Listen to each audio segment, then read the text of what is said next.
Và sau đây là điểm tin Kamala Harris tweet. Tối hôm qua, tôi được biết một thành viên phi hành đoàn và một thành viên trong nhóm của tôi có kết quả xét nghiệm dương tính với COVID. Tôi không liên lạc chặt chẽ như CDC xác định với cả hai trong 2 ngày trước khi họ có kết quả xét nghiệm dương tính. Chiến dịch tranh cử của họ khẳng định các điều sau đây. Harris mang mặt nạ N95, không liên lạc chặt chẽ với 2 người trên nên không cần phải cách ly. Sẽ hủy chuyến đi của thượng nghị sĩ Harris đến hết Chủ nhật ngày 18 tháng 10. Joe Biden vẫn tiếp tục lịch trình của mình vào thứ Năm. Lạ nhỉ, Dân Chủ và phái đoàn của họ luôn luôn đeo mặt nạ. Vậy tại sao nhân viên của họ vẫn bị dương tính? Có nghĩa là mặt nạ chỉ giúp một phần. Do đó nên ra ngoài đi làm nếu là người trẻ, nên mang mặt nạ đến phòng phiếu để bầu.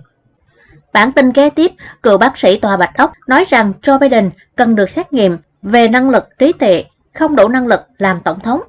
Ngày 13 tháng 10, cựu bác sĩ Tòa Bạch Ốc, ông Ronny Johnson đánh giá rằng ứng cử viên tổng thống của đảng Dân Chủ Joe Biden không thích hợp cho chức vụ tổng thống và cần được xét nghiệm về năng lực trí tuệ trước khi đảm nhận vai trò này.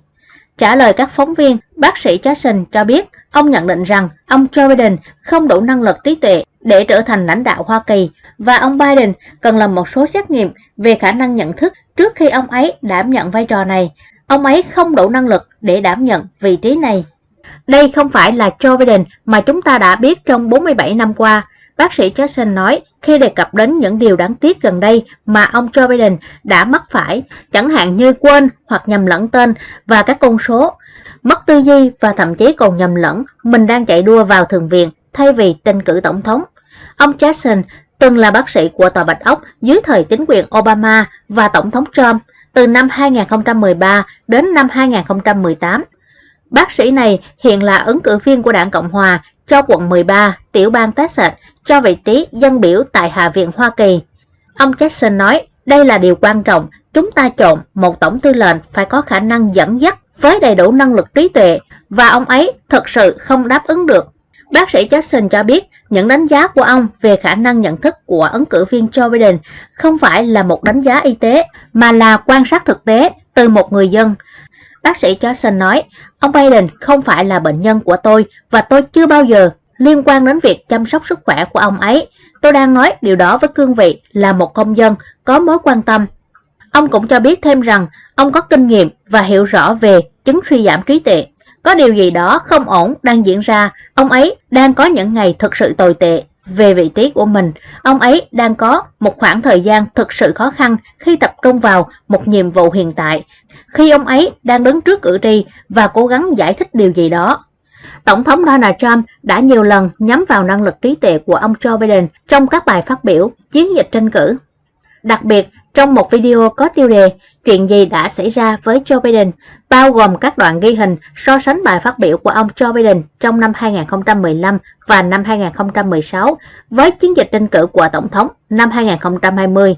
Các đoạn video trước đó cho thấy ông Joe Biden nhiều năng lượng hơn, trong khi video sau cho thấy ông Joe Biden mất tập trung. Vào tháng 6, trong một cuộc phỏng vấn với Fox News, Tổng thống Trump nói rằng Joe Biden không tập trung tâm trí được. Mọi người đều biết điều đó và thật buồn khi bạn nhìn vào điều đó, bạn thấy điều đó.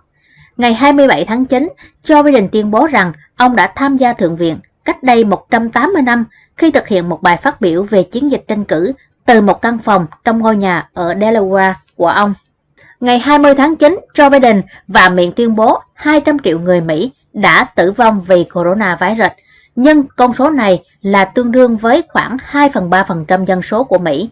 Vài phút sau, ông Joe Biden đọc từ máy nhắc là 200.000. Trong bài phát biểu hôm ngày 9 tháng 9, ông Joe Biden lại gây ra một loạt sự cố mất mặt khác. Một số cư dân mạng cho rằng trạng thái của ông còn tệ hơn cả cụ ông nghiện rượu 80 tuổi.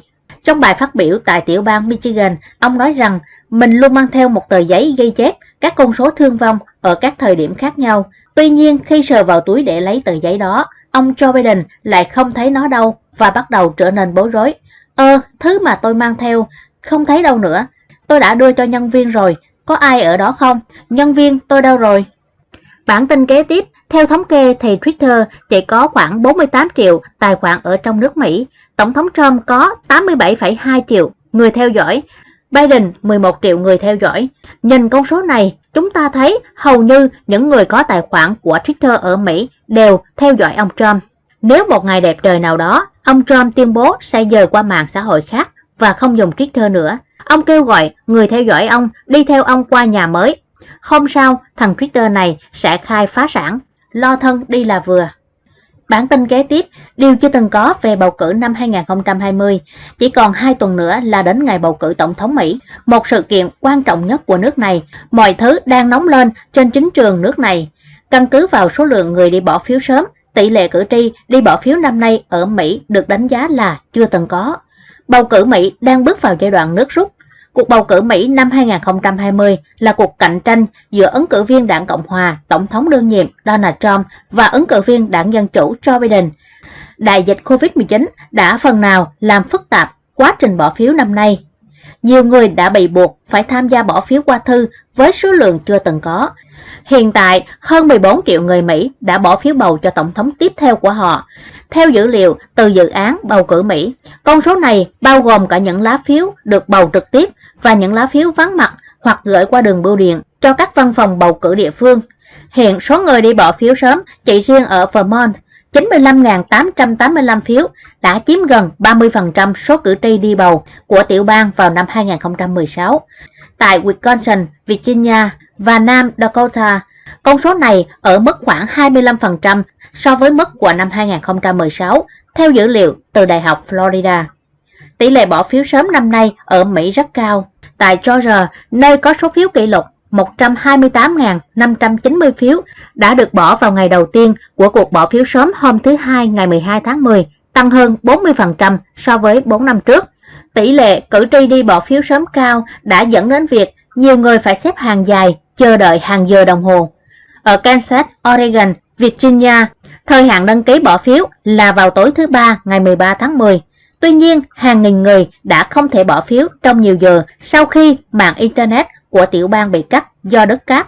Một vụ kiện liên bang đã được đệ trình ở Virginia yêu cầu gia hạn 48 giờ về việc đăng ký bỏ phiếu. Giám đốc dự án bầu cử Michael McDonald cho biết trong một cuộc phỏng vấn với NPR rằng tỷ lệ cử tri đi bỏ phiếu năm nay là chưa từng có. Ông McDonald cho biết, chúng tôi chưa bao giờ thấy số lượng người đi bỏ phiếu sớm như vậy. Ông McDonald cũng đưa ra lý do khiến tỷ lệ bỏ phiếu sớm năm nay ở Mỹ cao hơn các năm trước. Theo đó, những thay đổi đối với luật bầu cử của tiểu bang do đại dịch Covid-19 đã mở rộng các lựa chọn bỏ phiếu, có nghĩa là mọi người có thể bỏ phiếu tại nhà, do đó làm tăng số lượng phiếu bầu. Bản tin kế tiếp, mặt đất dưới chân Joe Biden đang rung chuyển. Dữ liệu bỏ phiếu sớm ở các tiểu bang chiến trường cho thấy Tổng thống Trump vượt xa các cuộc thăm dò quốc gia. Đảng Cộng hòa đang duy trì tốc độ trong việc gửi thư và bỏ phiếu sớm qua 3 bang chiến trường quan trọng, hoàn toàn ngược với các cuộc thăm dò dư luận nói rằng bỏ phiếu sớm rõ ràng có lợi cho Joe Biden. Dữ liệu từ Michigan, Wisconsin và Ohio cho thấy rằng các đảng viên Cộng hòa đang trả lại các lá phiếu với tỷ lệ tương đương với các đảng viên Dân chủ ở các tiểu bang chiến trường. Ở Michigan, tính đến hôm thứ Tư, chỉ có hơn 1 triệu lá phiếu đã được trả lại. 40% từ các đảng viên đảng Dân chủ và 40% từ các đảng viên đảng Cộng hòa. Tại Wisconsin, 40% trong số 711.855 phiếu bầu được trả lại từ các đảng viên Dân chủ, trong khi 38% từ các đảng viên Cộng hòa. Cộng hòa thực sự dẫn đầu ở Ohio với 45% trong số 475.259 lượt trả lại lá phiếu sớm đến từ các đảng viên đảng Cộng hòa, so với 43% từ các đảng viên Dân chủ. Dữ liệu sơ bộ khớp với các yêu cầu về các lá phiếu gửi qua thư. Thông thường, trong tất cả các cuộc bầu cử trước đây, đảng viên đảng Dân chủ luôn bỏ phiếu sớm, nhiều gấp đôi đảng viên đảng Cộng hòa. Vì thế, đây là dấu hiệu báo trước sự sụp đổ của Joe Biden tại vùng Trung Tây. Không có Michigan và New Hampshire, thì Joe Biden hầu như không còn hy vọng gì cả, vì hai bang này có 25 phiếu cử tri đoàn, lớn hơn một mình Pennsylvania. Thua 3 tiểu bang này, thì Joe Biden có hy vọng thua hết tất cả các tiểu bang chiến trường, kể cả Nevada và New Hampshire, Virginia. Mấy ngày trước, Dân chủ reo lên mừng rỡ vì con số bỏ phiếu sớm phá kỷ lục. Đến hôm nay, chúng ta biết nó phá kỷ lục không phải là vì Dân chủ đi bỏ phiếu nhiều, mà chính vì Cộng hòa tăng gấp đôi các lần trước. Tiên đoán của tôi, Tổng thống Trump sẽ thắng vang dội, còn lớn hơn năm 2016. Xin chân thành cảm ơn quý vị đã xem hết video và đừng quên like và subscribe quý vị nhé. Xin chào và hẹn gặp lại ở những video tiếp theo.